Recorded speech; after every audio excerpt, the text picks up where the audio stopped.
You can't pretend like you're all about law and order if you're not about justice. One way to measure privilege is if you can expect positive results using official channels.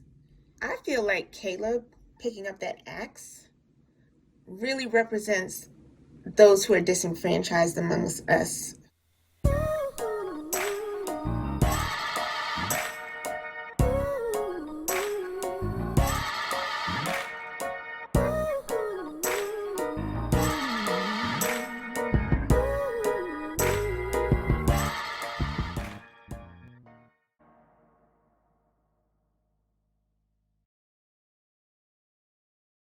Welcome to Charlie White Media Channel. I am Charlie White, director of UNSUNG the Movie, and this is an impromptu episode of UNSUNG Issues, where we are discussing socially relevant topics to 2020 that also happen to be portrayed or illustrated in my film, UNSUNG the Movie. You do not have to have seen UNSUNG the Movie to appreciate the content, but it would help. And it's only 36 minutes long, and it's free to stream at unsungthemovie2020.com or right here on the Charlie White Media YouTube channel. I said that this is a impromptu episode, not because I hadn't planned on doing it. I planned on doing it. I wanted to do it. I was going to invite guests to talk about how shall we resist. And I just felt like, you know what, it's too relevant to right now with everything that's going on in Philly for me to put it off. I felt like it's time to do this right now. So that being said, let's talk about this question of how shall we resist? I mean, America has been erupting in protest and riots and who knows what else for basically since the birth of this country. And, you know, certainly in recent history, that's even become an issue that is relevant in this very important election in 2020, law and order versus chaos. And, you know, it's been made an issue, but it's not new. This has been going on since the birth of this nation. And the question arises that how then shall we resist? And the way that I feel like this issue came up in UNSUNG the Movie is that there's more than one situation. I'm not going to say how many. There's more than one situation in UNSUNG the Movie where Black men rise up to protect their families.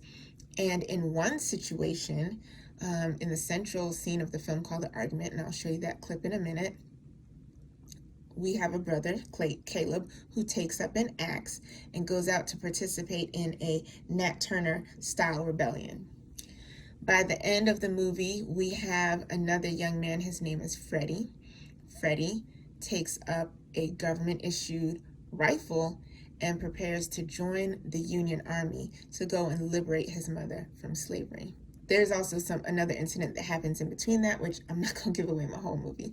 But I want us to look at both of these scenes and come back and talk about what that shows us or tells us about the ways that we can resist and how we decide to resist.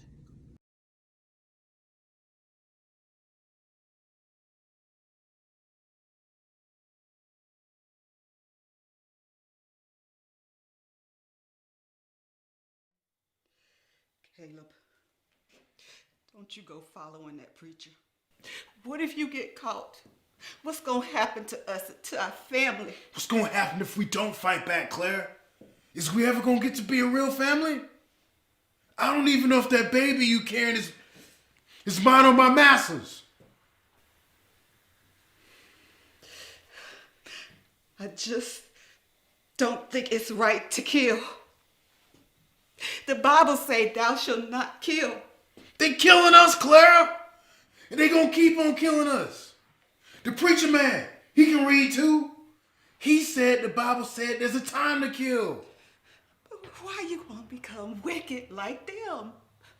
God gonna free us anyway. You ain't gotta come wicked like that. You don't have to come like them, Caleb. The preacher said that the Bible says we're supposed to fight for justice. We're supposed to fight evil. How's we gonna get free, Claire, huh? Freedom ain't by accident, Claire. Survival ain't by accident. You're not gonna hurt my boy. Promise me you gonna protect Tommy. Caleb. I don't know, Claire. He looked just like him. I tried, but... No, he my child. He ain't free neither. He a nigga like us, and it ain't his fault he live in that house with them. Promise me, Caleb. All right. I'll keep an eye out for him. Tell him to put him in the chest to wait for you.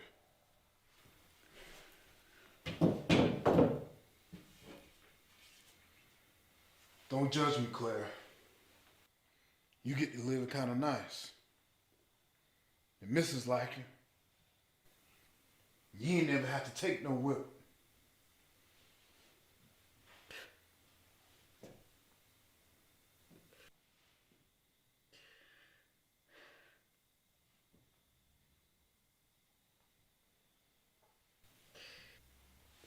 I got scars of my own, Caleb. I got scars of my own.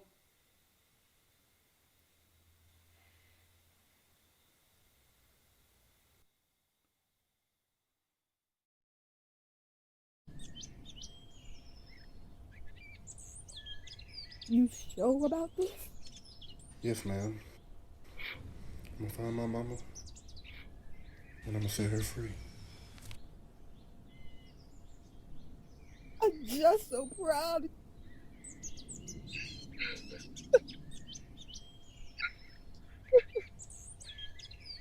God be with you. Maybe one day I get to meet her. Maybe I'll find my Tommy.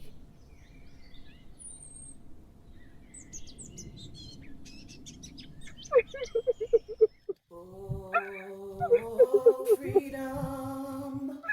Oh, freedom. Oh, freedom over me.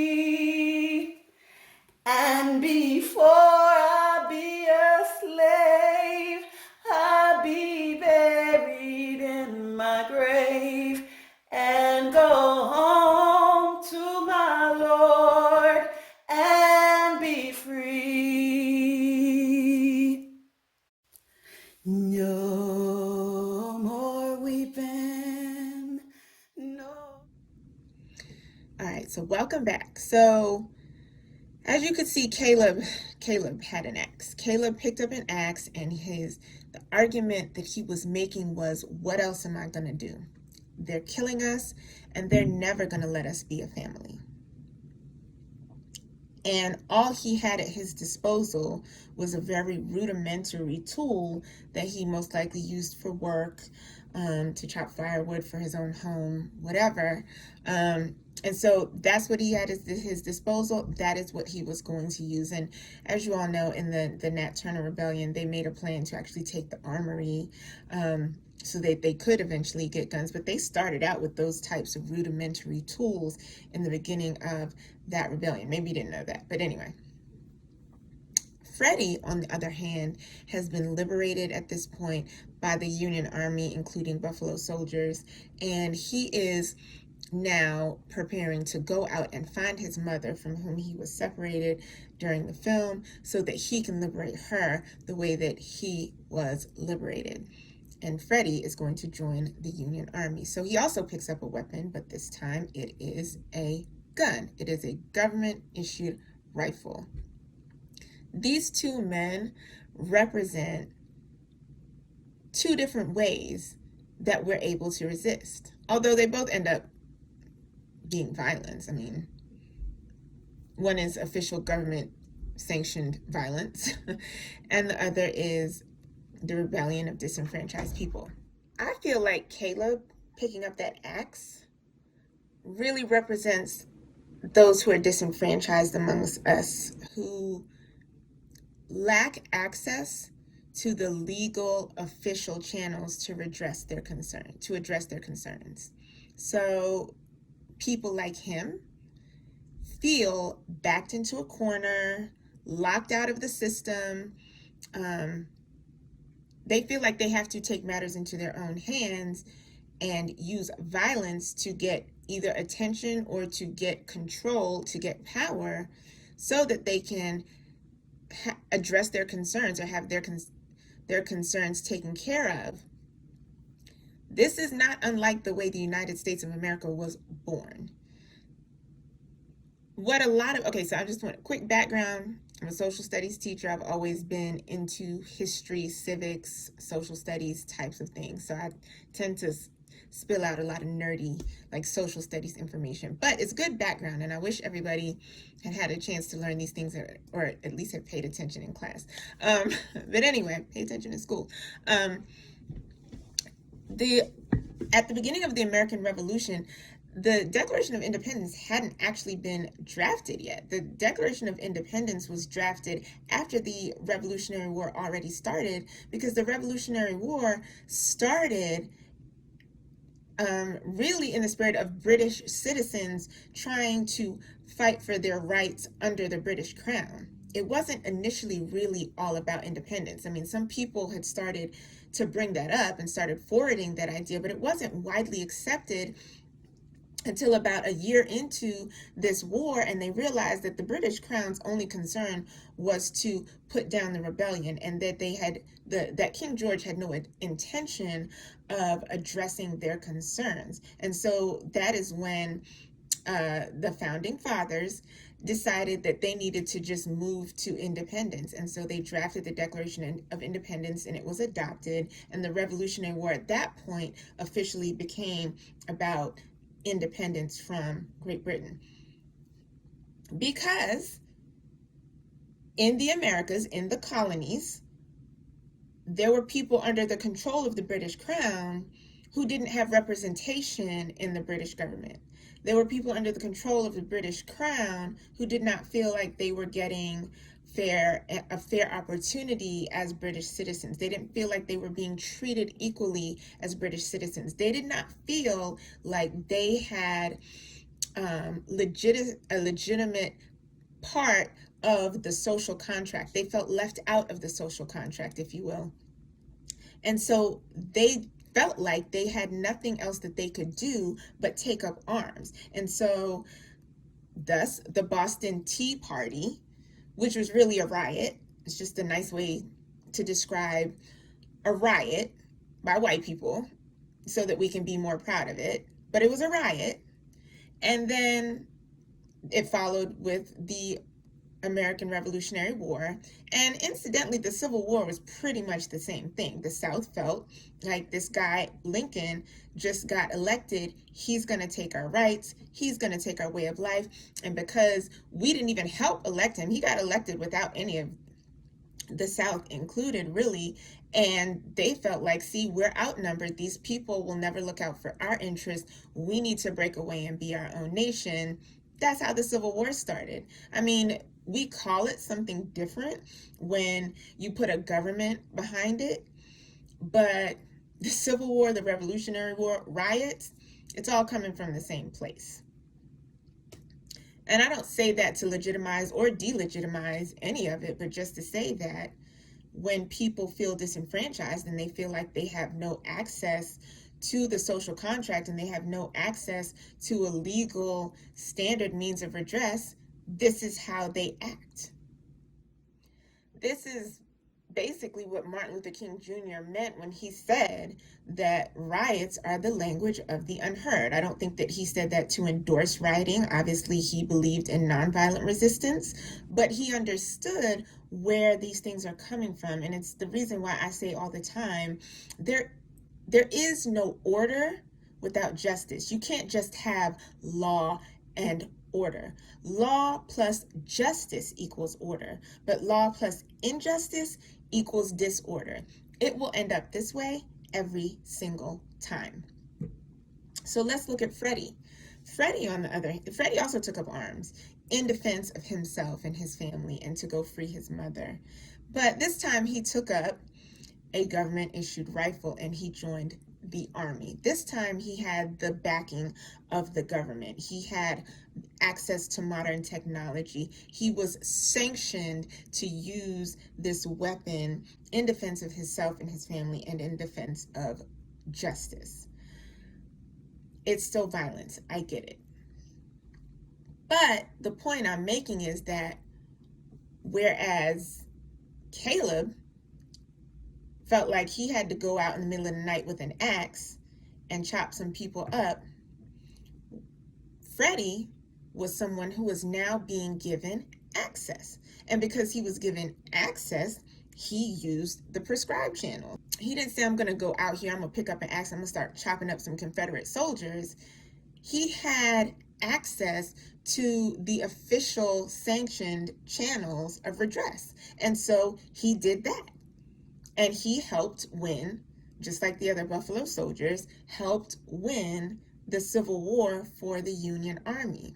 And from there into the Reconstruction period, as Black people gained access to education, access to seats in government, access to the ability to own businesses, that Black people didn't come back and wage revenge on white people for all of the harm that had been done to them over generations and centuries.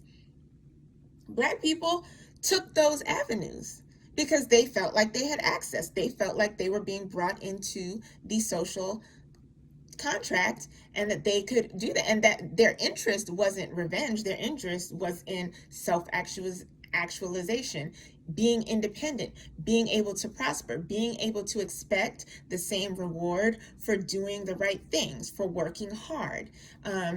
They just wanted the same rights as everybody else, and that's still true today for most of us. We don't want revenge, ironically. We want to be left alone so that we can also do well. So, and we want, when we do well, to not feel like we're constantly being reminded that we shouldn't have been allowed to do well, or that we're not welcome in successful spaces, or that we don't want to be a token in successful places. We want to see each other in all of the places that we can work so hard to get to. So that's still true today. So that brings me to then, how then shall we resist? So technically, we have access to the same channels as everyone else. Technically, like, it's technically encoded in law that we all have the right to vote, and we all have a right to a sound defense. That we all have the right to representation. Technically, right? But I would say that there are still a lot of people who feel like Caleb. Okay, so I'm in the Freddie camp. I can tell you that as a Black woman, I feel in a lot of ways privileged. There is privilege within the Black community. A lot of people won't necessarily want to admit that or talk about that, but there are levels of privilege within the Black community, and there's also elitism within the Black community. I acknowledge that as a college-educated Black woman who's pretty much always lived in the suburbs, always had a good education throughout, not just in college, as someone who has access to resources, even when I don't have money in my pocket, I feel like I have access to resources. Literally right now, I'm making plans to write my councilwomen about some things that I'm concerned about in my community. So I have the phone number to a councilwoman. I have access. I'm someone who expects to be able to use the prescribed official channels and get results. And incidentally, that's one way to measure privilege. One way. It's not the only way. So anybody who's here saying, I'm not privileged, because, listen, one way to measure privilege is if you can expect positive results using official channels. If you can expect favorable results using the official channels. That means the official channels were designed for you, that they are designed in such a way that are helpful to you, that you have access to them. That is a level of privilege. So I believe in voting. I believe in filling out the census. I believe in taking an issue to court because I've lived in a certain amount of privilege and I've learned to expect favorable results if I do things a certain way. I've learned to expect that even though things might not be skewed in my favor, that I can make it work in my favor. That comes from living in a certain amount of privilege. As a matter of fact, I've never directly personally had like a really bad experience with a police officer. I've actually, okay, so I know police officers who I love, who I'm sure are out in the community trying to do good things. But also anytime I've been pulled over, anytime I've worked with a school resource officer as a teacher, like I've had good experiences with these people. And I remember, as a matter of fact, the last time I was pulled over, this officer was going out of his way to make sure that I was not scared and that I felt safe and that I knew that I wasn't in trouble. You know, he was just checking on me because it's something about the way I drove by him. I did kind of almost sideswipe him. So anyway, I was distracted by my Uber Eats app because I was delivering food and I did kind of almost run into this cop, and so my bad. But he went out of his way to make me feel, you know, safe and like it was nothing to worry about, and he was going to let me go. He let me go quickly. That's generally the kind of experience if I've ever had to call the police because I was concerned, you know, about something at my home. You know, I've never had anything personally but a good experience. I've even had at least one good experience with the American justice system where someone in my family really received justice. They really got a fair shot, more than a fair shot. They were treated well by the American justice system, and it worked the way it was supposed to work. That being said, I also have close friends and family who've had the opposite experience, and sometimes they've had the opposite experience over and over and over again. I am well aware that not everybody occupies the same type of space that I occupy. And this is true for Caleb. Caleb did not have a Union Army sweeping in saying, here's a gun, you can join us to help win this war. I'm going to give you the official state-sanctioned right to defend yourself. So that's why Caleb picked up an axe and went and did what he did in the middle of the night. It makes a difference when people have access or don't have access, and that's something that we need to remember, that there is a whole segment of society that feels left out of the social contract. They don't feel like they have access to the official channels of redress. They are stuck in generational poverty, which was absolutely intentional and institutionalized and designed to put their family in the situation they're in. A lot of them went to substandard segregated schools and were not able to afford a secondary education and have been scraping by on jobs that don't pay a livable wage no matter how hard they work. And in a lot of those same communities, there is a lot of over policing.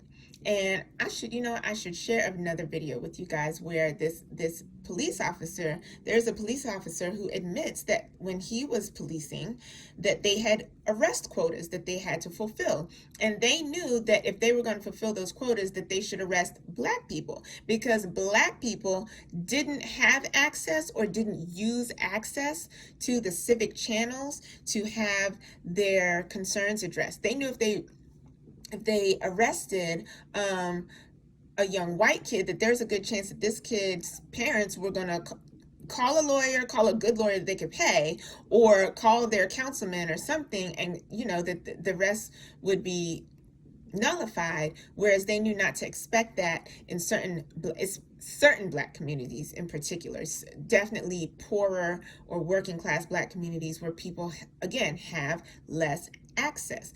So when people are so disenfranchised, it also makes them more vulnerable to abuses of power, and you end up with a situation like West Philly.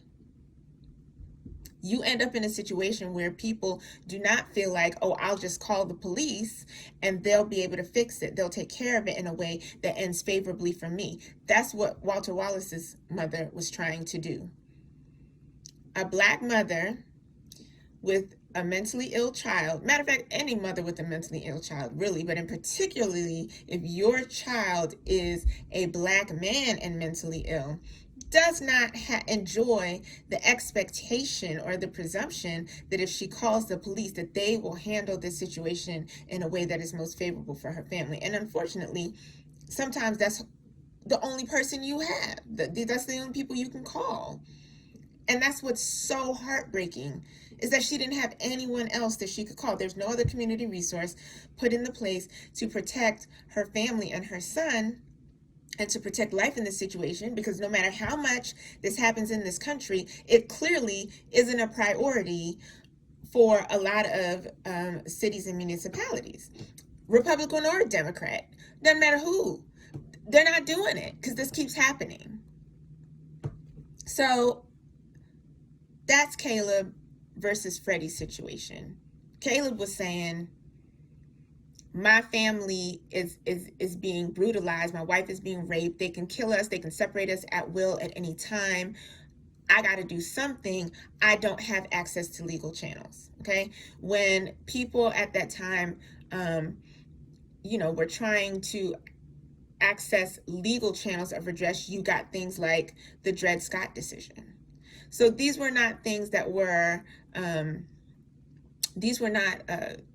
it didn't appear that there was going to be any way to appeal in an official way, the same way with the American Revolution. Like, appealing to King George is not working. He's not here for our interests.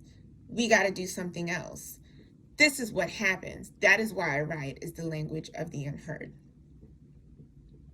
I say all that to say, we do have access, you guys.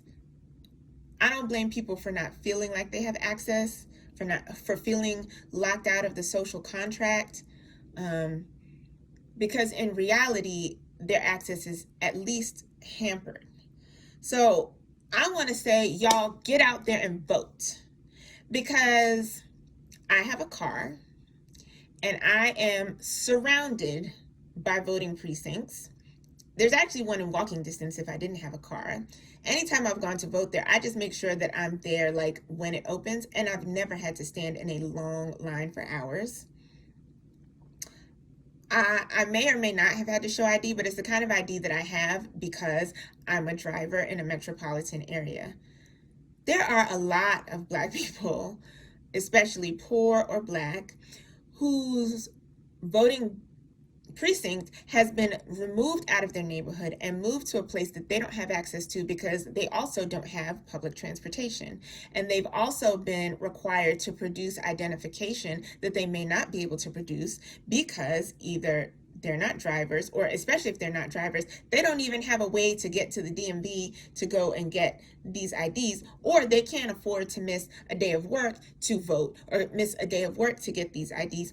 This is what voter suppression is. This is what disenfranchisement is. So I can sit here and prescribe all of the official civic channels that I feel like I have access to and I feel like I can use to address my concerns. And then I remember, not everybody feels like they have access. And a lot of times they're kind of right, because there are people who are still working to disenfranchise people and make sure that they don't have access. That being said, voting time is here. Those of us who have access, not just to voting, but to anything, should be doing whatever we can to help those in our community who don't have access to learn how to access the system, to advocate, to provide means or resources that we have, maybe that they don't have. And there's a lot of ways of doing that. There's giving money, there's teaching, which is one route I've personally chosen. There's giving people rides to the polls if you know that they need that. There's using your access to petition your government and advocate for those people. We have to make sure that everybody gets access if we want peace in our streets. Everybody has to have access. Otherwise, there's not going to be anything different from every slave rebellion, every riot, the American Revolution, the Civil War. All of those things come from people not having access. We have to grant access. And those of us who have access need to use it on behalf of those who don't, so that they can get it. Everybody out here talking about law and order. Law without justice equals disorder. Law without justice equals disorder every time. I'm not here to advocate for rioting, but it's easy for me to say. It's easy for me to say, hold your peace. And I actually plan to extend the series and talk about nonviolent resistance versus militancy. I want to really get into talking about the Second Amendment and what that has to do with Black people. And I also wanted to get into dispelling the myths about the tensions and the differences between the Black Power, Black Panther movements and the nonviolent civil rights movements. They have more in common than we realize. They worked in tandem more than we realize. And again, I think that this is a Caleb versus Freddie situation. I think those of us who have access, we're going to take it, and we should take it. And if you have access to civic channels, you shouldn't be out in the streets, busting up businesses and lighting things on fire. You should be using your access. Let's use our access. Those of us who have access, let's use our access. Let's use our access to make sure that everybody gets access. Those of you out there who are trying to vote for the law and order candidate, who are so concerned about your safety because of all of this disorder, I'm going to say it again. Law without justice equals disorder. Every single time. History proves it. You can't pretend like you're all about law and order if you're not about justice. Because law and order without justice gives you slavery. It gives you Jim Crow. It gives you the Holocaust. It gives you all kinds of things that most people who are screaming law and order would say that they don't believe in, and that's horrible. But that's law and order without justice. If you're about law and order, be about justice, and then you will have your order. Otherwise, there will be no peace in these streets. Philly, I love you, and I want to see peace in my streets. I'm committing right now to working civically, to working artistically, personally intervening and advocating for everyone in our community to have access. And I mean everyone. I don't have to like everyone. I don't have to agree with everyone, but I agree that in a just society, everyone has the same access to redress for their concerns. That means people who are convicted of crimes. That means people of every different kind of race, every different kind of gender identity, sexual orientation, every economic class, people who are here legally, people who are not here legally. Everyone should have a just recourse to address their concerns, whatever they are, in a just society. And so I am going to personally commit to advocating for that, to voting accordingly, to acting accordingly. And I also want to, if you have access enough that voting is very possible for you, I just want to say that after you vote, our work is not done. There are some people out here saying, I'm not going to vote because it doesn't do anything. If that's you, please drop me a comment. Let me know, what are you doing to change things? If voting is not your thing, what are you doing to change things? Because there might be some people out here who are really active in the community and really doing important things to bring about change, who for whatever reason feel like the one thing they're not going to do is vote. I don't know those people. I know plenty of activists and ministers and public servants and people who are doing things to change things, and they all vote because they understand the effect of voting on the work that they're doing. most of the people I know who say, I'm not going to vote because it's not going to change anything, also ain't doing nothing else to change anything. Voting don't work by itself. You have to vote, then you have to hold your elected officials accountable, and you also have to serve your own community. So if you are one of those people that I'm not voting because it's not changing anything, I would love to hear from you and find out, what are you doing to change things? What are you doing? That's all I want to know. What are you doing? I'm not going to give you a hard time. I understand if you feel like it doesn't change things. I feel like I disagree, and I feel like history proves you wrong, but that's another video. But I would really, I'm dying to know, what are you doing to change things? That's all I'm saying. If you're not voting. Some of y'all out here, I understand if that's all you can do is vote because you just trying to hold it down for your family. You just trying to keep food on the table. You're trying to get that check. You're just trying to keep the lights on, and whatever. You got health issues, whatever. A lot of people can't do much more than that. But for those of you who won't even do that when you could, those of you who are not voting, not because you can't, but because you just won't, what are you doing? That's all I'm saying. You want change. You sound like somebody who wants change. What are you doing to change things if you're not doing seriously the easiest thing that you can possibly do to promote change, if not at least keep your community civically healthy? I mean, sometimes it doesn't promote change. Sometimes it just keeps things from getting worse. There's a lot of effects of voting. But again, you can't just vote and expect much of anything. You have to vote and hold those officials accountable, and also be at work in your own community. So that's just my little rant. I didn't even plan that. I just throwing that on the end here.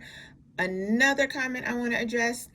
I've seen on Facebook someone say, I'm not voting because my ancestors died so that I could have a choice whether or not to vote.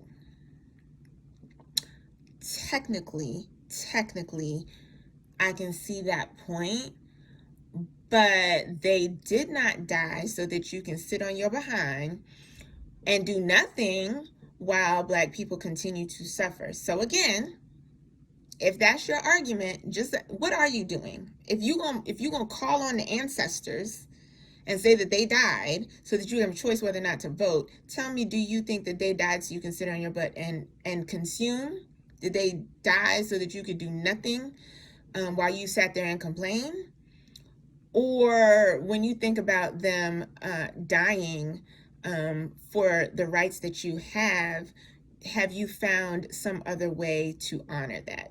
And I'm totally open to the possibility that there are people out there who can answer me and say, yep, I'm doing this, that, and the other. I just don't vote. Okay.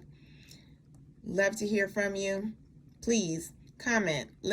Tell me all about it. The rest of us, we're going to vote just in case it works. I love you, Philly. I got to go because my family is calling me, but I'm coming back to Unsung Issues. I guess this is going to be episode 4, and we're going to talk about voting. We're going to talk about the Second Amendment. We're going to talk about nonviolent resistance versus militancy. We're going to get into all of that. But thanks for joining me, you guys, and get out there and vote. Get off your butt. Go vote and advocate for access. Love you guys. Mwah.